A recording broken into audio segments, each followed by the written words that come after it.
It's been an intense 10 days. It's about champagne, it's about wine, it's about retaliation measure, US, EU. I covered the automotive industry. I've covered the drinks, champagne, wine industry, cognac. You forgot cognac while you were talking earlier on. It's a vicious circle here. Tariffs announced, retaliatory measures. I mean, we're still waiting to get a clear sense from France, because France here is clearly targeted. And as soon as the US president posted on social media about the 200% tariff on EU wines and champagne, you immediately saw a knee-jerk reaction in the market. LVMH, the owner of brands such as Louis Vuitton and Dior, but also the group also has a wine and spirits business. The shares declined. The same thing for cognac maker Rémy Cointreau, Campari. I'm sure you're well aware with the name Campari, Davide Campari, the company. Spirits maker Pernod Ricard. These are big names. I mean, it's interesting because the spirits industry has been at the focus of trade tensions before. They're never spared. What is a bit newer here is the attack, I would say, on the autos industry.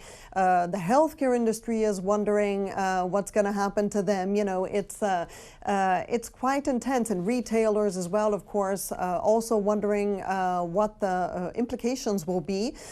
So it's unlike previous trade tensions, I would say, linked to tariffs. The previous term of Trump, I think that the scope here is much bigger and really having widespread implications on various businesses and, of course, on markets. Well, I don't know about you. When I get home today, I'm going to go over to the wine cellar and stock up on my Barbaresco before they slap Oh, that's right. That's your jam. That's my jam these days. That would That's hurt. what we've been drinking. There's an American alternative to Côte-Rhône, the French wine. Yeah. It's called Goats du Rhôme.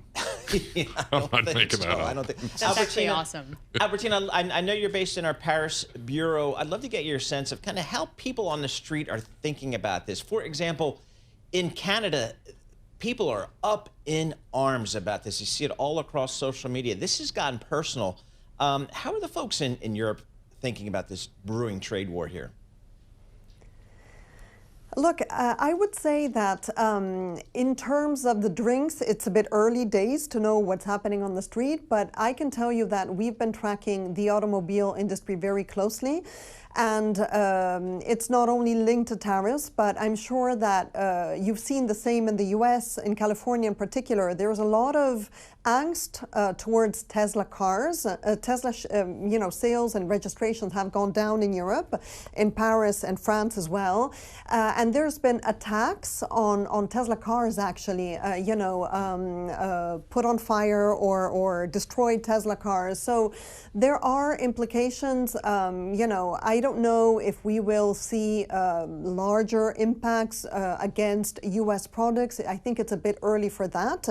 But I can tell you that there's a lot of soul searching going on at C-suite level with CEOs who are trying to plan around what, how they can go about exactly doing some planning for these tariffs.